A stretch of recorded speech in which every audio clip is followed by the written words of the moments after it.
Here's a weird thing I've noticed from scrolling through garden photos for years now. The ones that actually make me stop and stare, the ones I save to a folder and come back to a week later. Almost never the giant estate gardens with sweeping lawns and topiary cones. They're these tiny postage stamp spaces, 12 feet by 15. A side yard the size of a parking space. A back patio you could vacuum in 15 minutes. Every single one of those tiny gardens looks like it cost a fortune.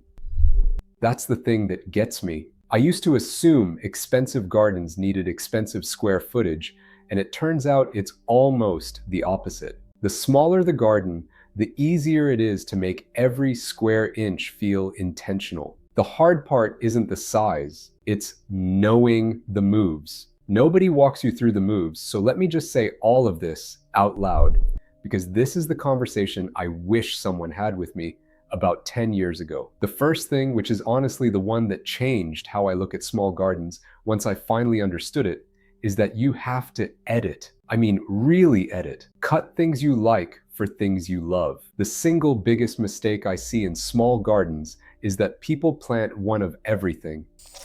They go to the nursery in spring, fall in love with 12 different things, plant them all, and end up with what's basically a botanical sampler. A sampler can be charming for about 3 weeks of the year, but it never reads as designed. It reads as a wish list. I had a yard like this for years, by the way. I'd buy whatever was flowering at Lowe's and tuck it in somewhere. The whole thing looked like a salad.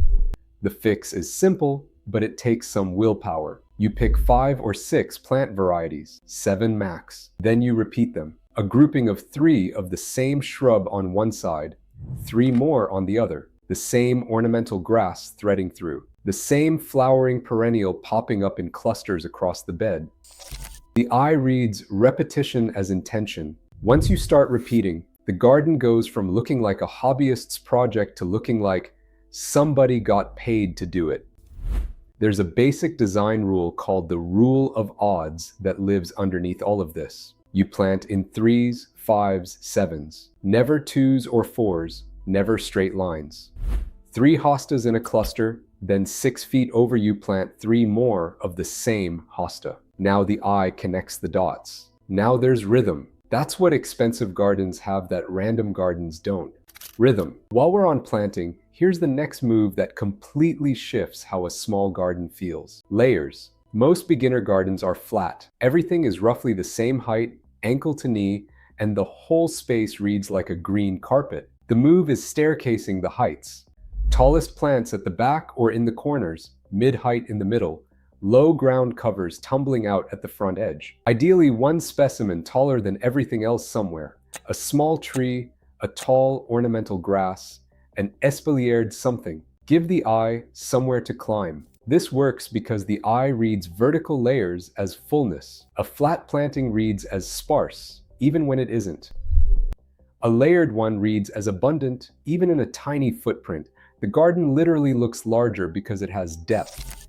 I will go to bat for this one all day. Okay, so here's the one I really want you to sit with because it's the most important move on the list, and almost nobody actually does it. A small garden needs one real focal point. I don't mean a gnome.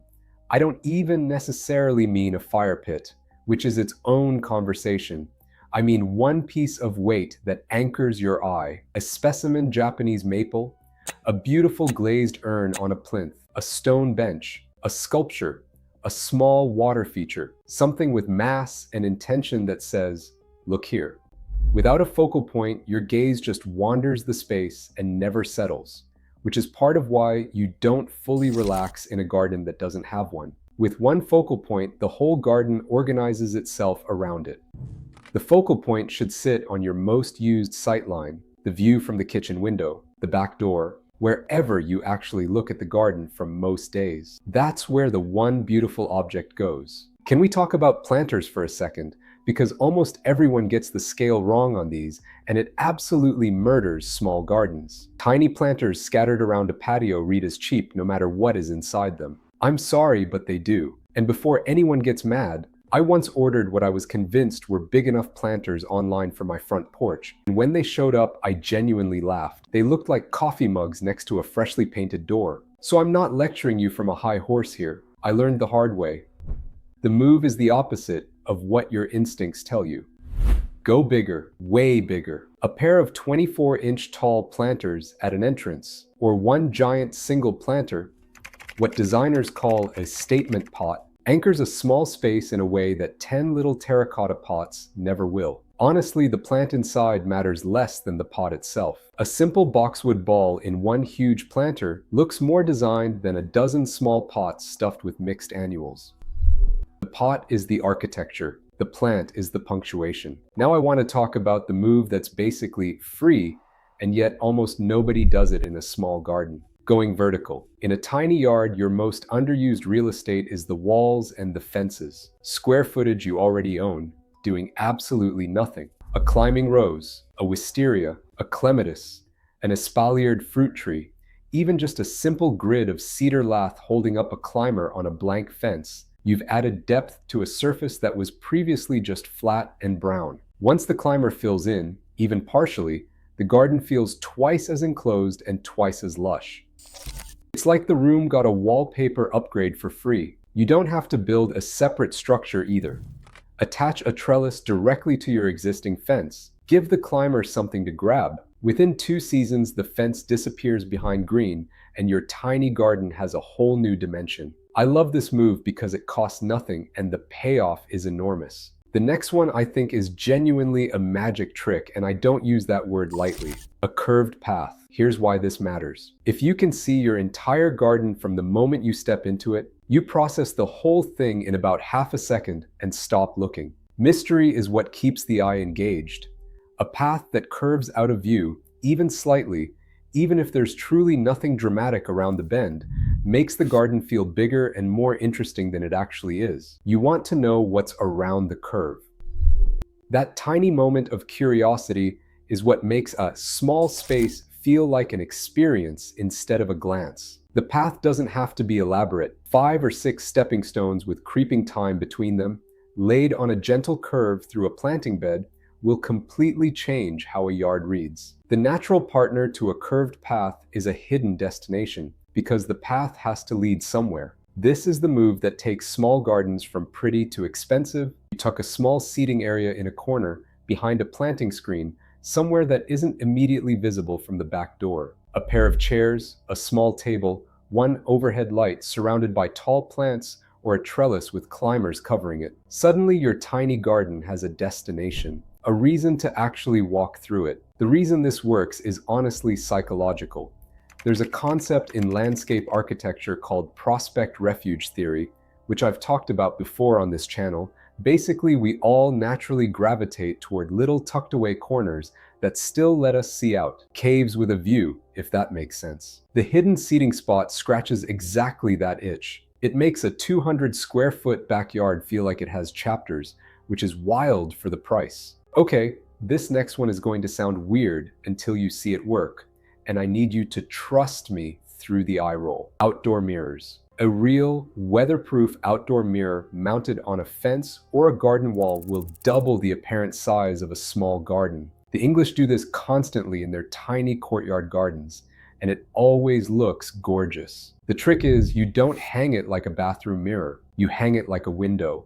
Frame it with climbing plants. Position it so it reflects greenery, not you walking by. The eye reads it as another opening into another garden, and the space immediately feels bigger. I'll be honest, I rolled my eyes the first time somebody told me about this. Then I was in Charleston a few years back, walking through one of those skinny little side yard gardens, and there was a mirror tucked behind some ivy on a brick wall. I genuinely stopped walking. It looked like the garden kept going through an archway. So just try it on a side fence somewhere. Surround it with ivy or jasmine. Watch what happens. All right, I gotta talk about the floor of the garden, because in a small space, the ground matters as much as the planting, and almost nobody thinks about it. It's the thing your eye lands on when there's a pause in the planting. And if it's just grass everywhere, there's nowhere to rest. A small garden with nothing but lawn reads as flat. A small garden with a defined hardscape moment, a gravel pad with a bistro set, a tiny stone terrace, a wooden deck platform has a room inside it. That room can be tiny, 6 feet by 6 feet is plenty. The point is the ground changes. The eye registers a zone, and you have actual architecture in the yard, not just a green rectangle. Decomposed granite is genuinely my favorite material for this, and I will preach about it forever. It's cheap. It has that European courtyard feel that everyone keeps trying to copy off Pinterest, and it drains beautifully. A truckload is honestly not that much money. A little gravel terrace under a single tree with a pair of chairs and a planted edge can be the single most expensive looking moment in a whole yard. I've seen people do this on a Saturday for under $300, and the result looks like a magazine. Now hedges. I have feelings about hedges. A small garden softly enclosed by a green hedge, even partially, feels luxurious in a way that's honestly hard to describe until you stand inside one. It feels like a room. A chain link fence with weeds growing through it makes the same exact yard feel like a holding pen. Same square footage, totally different feeling. A neatly maintained boxwood, hornbeam, or yew hedge along even one side transforms the whole space. Live green walls do something fences can never do, and the weight it takes to grow them in is worth it. Quick note though, because I'd be doing you dirty if I didn't mention it, boxwood is dealing with blight issues in a bunch of US states right now. So before you commit to a big boxwood hedge, check what's happening in your area. Inkberry holly or Japanese holly will give you the same look without the disease risk. Worth the 5 minutes of research before you spend the money. Okay, the last move I want to talk about is the one that genuinely separates the gardens you screenshot from the gardens you walk past, which is lighting. Not one big overhead floodlight, real, layered, intentional lighting. The two techniques that completely transform a small garden at night are uplighting and what's called moonlighting. Uplighting is putting a low, warm white spotlight at the base of a tree or a tall plant and aiming it up through the foliage. The shadows it throws on the wall or fence behind the plant are genuinely cinematic. I cannot oversell this. Moonlighting is the reverse. You mount a soft light high up in a tree, angle it downward, and it dapples the ground like actual moonlight coming through branches. Both are gorgeous. Both are inexpensive compared to almost anything else in a garden upgrade.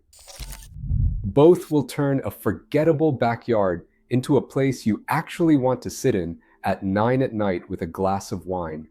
Warm white only, by the way, 2700 to 3000 Kelvin. Cool white reads as a parking lot every single time. I'll die on this hill. I've said it before on this channel. I read a great line a few years back from a UK garden designer named Nicholas Walker, who said the trick to making a small garden feel grand isn't to fill it, it's to give it breath. Empty space, used carefully, makes the planted parts look more luxurious by contrast. That line has stayed with me because once I started leaving more room between groupings, more open ground around a focal point, more breathing room around a planter, the whole garden started looking more expensive without me adding anything. I just took stuff out.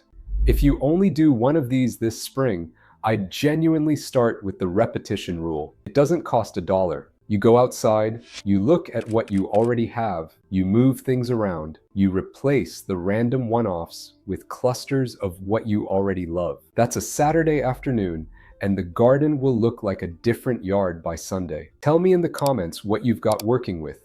A tiny side yard, a postage stamp patio, a townhouse strip. I read those, and honestly, some of the best small garden inspiration I've ever gotten was from people describing their own spaces in comments on videos like this one. Subscribe if any of this clicked. Talk soon.